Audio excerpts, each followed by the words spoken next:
살아계신 하나님, 11월 첫째 날입니다.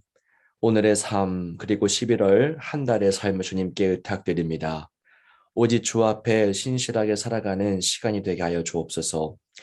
부분적인 순종이 아니라 온전한 순종으로 주님께 반응하게 하옵소서. 오늘 주신 말씀이 그렇게 살아가는데 필요한 영양분이 되게 하옵소서. 주 예수 그리스도 이름으로 간절히 기도하옵나이다. 아멘. 오늘 우리에게 주신 하나님의 말씀은 사사기 1장 1절에서 10절까지 말씀입니다. 오늘부터 사사기 말씀을 저희가 묵상합니다. 사사기 1장 1절에서 10절입니다. 네, 11월 첫째 날입니다. 벌써 올해가 이 두 달밖에 안 남았습니다. 자, 오늘부터 사사기 말씀을 저희가 묵상하는데요. 사사기 말씀은 저희에게 보다 좀 익숙한 말씀이라고 생각이 됩니다. 익히 들었던 사사들의 역사가 담겨 있기 때문이죠. 자, 사사란 무엇입니까? 다른 말로 하면 구원자인데요. 이스라엘이 비참한 상황에 처했을 때마다 하나님께서는 그때마다 사사를 세우셔서 이스라엘을 위로하셨고 소망을 주셨고 실제적으로 구원의 역사를 펼쳐 가셨습니다. 그래서 얼핏 보면 여러분 이 사사기는 어떤 승리의 역사로 생각될 수가 있습니다. 물론 승리가 있습니다. 하지만 뭐 기도원 이야기도 있고요. 삼손의 이야기도 있어서 참 우리 승리의 이야기라고 여길 수밖에 없겠지만은 하지만 사사기 말씀을 좀 천천히 들여다보면 사사기는 승리의 기록들 외에도 너무나 다양하고 심층적인 이야기들이 다수 포함되어 있습니다. 사사기는 어떻게 시작하고 있습니까? 이렇게 시작하죠. 여호수아가 죽은 후에라고 합니다. 시대적인 구분이 확실합니다. 시작점이 분명하죠. 사사기는 이 여호수아, 한때 이스라엘의 이 영적인 지도자였던 여호수아가 죽은 이후에 펼쳐진 역사를 다룹니다. 하나님은 이스라엘에게 뭘 주셨습니까? 이스라엘에게 땅을 약속하셨죠. 가나안 땅을 주겠다 하셨고 그 역사가 여호수아서부터 시작되고 있습니다. 하나님이 이스라엘에 주시겠다라고 약속하셨는데 하지만 이거는 여러분 기억해야 됩니다. 단번에 이루어진 사건이 아닙니다. 각 지파들이 어떻게 했습니까? 그 땅에 들어가서 그 땅의 족속들과 정말 지난한 싸움을 계속해서 펼쳐야만 했습니다. 이게 중요합니다. 하나님은 주셨습니다. 하지만 이스라엘은 그 주신 사건을 믿어야 했고 나가서 믿음으로 그곳에서 싸워야만 했습니다. 여기서 여러분 믿음은 무엇입니까? 하나님이 말씀하신 대로 가서 행하는 것이죠. 싸우는 겁니다. 하나님이 말씀하신 게 그럼 무엇입니까? 자, 우리가 사사기 말씀을 앞으로 며칠 동안 계속 읽을 텐데요. 사사기를 읽을 때 저희는 신명기 말씀을 꼭 염두에 둬야 됩니다. 자, 신명기는 무엇입니까? 신명기는 이스라엘의 그 2세대가 가나안 땅에 들어가기 전에 모세가 그 세대를 향해서 다시 한번 말씀을 풀어주었던 것이죠. 하나님이 지금까지 어떻게 출애굽을 하셨고 어떤 말씀을 주셨는지 또 어떤 약속을 행하실 것인지 그 다음 세대 향해서 다시 반복해서 설교했던 것이 이 신명기입니다. 자, 신명기 중에서 여러분 7장이 사사기를 읽을 때 너무나 중요한 부분입니다. 7장의 핵심은 한마디로 진멸하다 할 때 진멸입니다. 좀 길지만 사사기를 읽을 때 너무나 중요한 부분이기 때문에 제가 한번 읽어드리도록 하겠습니다. 신명기 7장 1절부터 5절까지인데요. 어떤 내용이 반복되는지 한번 들어보시기 바랍니다.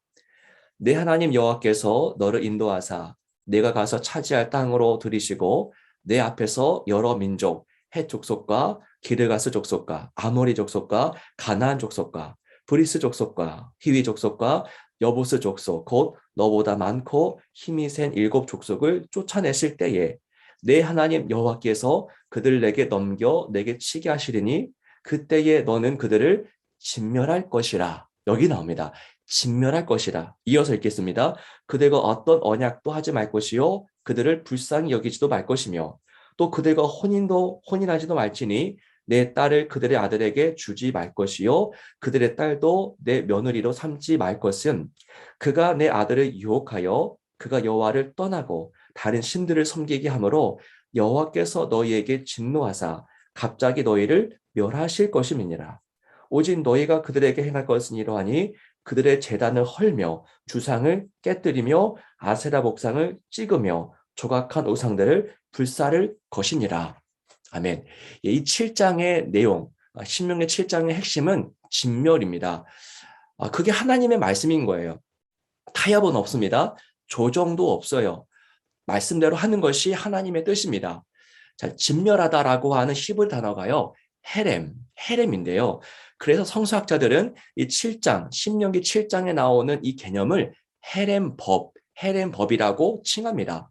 자, 그러니까 사사기는 이 헤렘법, 진멸하라 했던 하나님의 이 명령이 얼마나 잘 이행되었는가를 추적하는 성경입니다. 그러니까 승리를 자축하는 노래가 성경이 아니라 하나님의 헤렘법이 얼마나 성실하게 이행되었는가를 밝히는 것이 사사기죠. 자, 이런 맥락에서 여러분 오늘 본문의 말씀을 잠시 보겠습니다. 자, 이스라엘 하나님께 묻지요. 1절입니다. 누가 먼저 올라가서 가나안 족속과 싸우리이까? 물어요. 자, 하나님께 묻는 것 너무 잘하는 것이죠. 우리가 배워야 될 부분입니다. 자, 그러나 잘 보시면 유다는 부분적으로만 순종합니다. 자, 그들이 이어서 어떤 행보를 보입니까? 그들은 이 사실을 하나님의 뜻을 듣고 나서 시므온 지파에 가서 도움을 청합니다.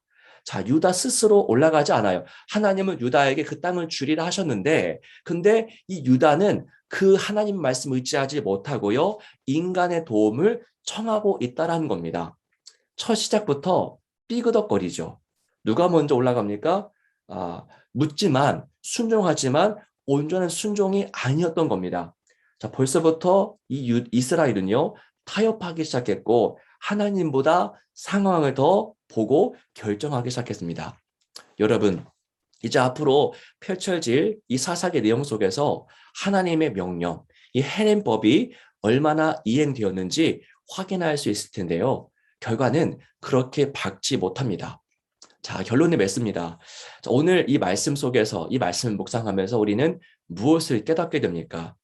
일시적인 순종, 부분적인 순종은 여러분 다르게 말하면 그 순종 가운데 불순종이 포함되었다라는 것을 말합니다. 그건 다시 말해서 일시적인 불순종이고 부분적인 불순종입니다. 영적인 틈이 발생하는 것이죠. 그리고 이 틈을 통해서 악한 생각과 문화가 얼마든지 들어올 수 있습니다. 여러분, 창문이 조금만 열려 있어도요, 외부의 매연이 쉽게 들어오듯이 일정 부분 순종했어도 부분적으로 불순종한다면 그 틈으로 세상의 영이 얼마든지 우리 삶 가운데 유입될 수 있습니다. 자, 우리의 삶을 돌아봅니다. 부분적 순종으로 우리 할 일 다 했다. 나 오늘 그래도 괜찮게 했다. 라고 생각하면서 우쭐해졌다라면 오늘 말씀에 비추어서 우리 삶을 좀 다시 한번 정비하기를 원합니다. 자, 에베소서 4장 27절 말씀 가운데 이 짧은 말씀이 있습니다. 마귀에게 틈을 주지 말라. 이 말씀이에요. 이 말씀이 오늘 우리 삶 가운데 열매 맺게 되기를 또 기억하게 되기를 간절히 축복합니다. 기도하겠습니다. 살아계신 주님, 11월이 시작되면서 우리는 새롭게 사사기 말씀을 봅니다. 우리 공동체 가운데 사사기를 읽게 하신 하나님의 뜻을 우리가 발견할 수 있도록 도와주시고 마귀에게 틈을 주지 않는 온전한 순종을 이루며 살아가는 우리 공군중앙교회 모든 공동체가 되도록 인도하여 주옵소서. 우리 인생 가운데 필요한 부분들이 많이 있습니다. 하나님, 12월 한 달 동안 올해 마무리하면서 우리에게 필요한 그 모든 영적인, 물질적인 모든 것들을 부족하지 않게 채워주셔서 주님 믿고 믿음으로 나가 믿음으로 싸우는 우리 모든 이들 될 수 있도록 인도하여 주옵소서. 주 예수 그리스도 이름으로 간절히 기도하옵나이다. 아멘.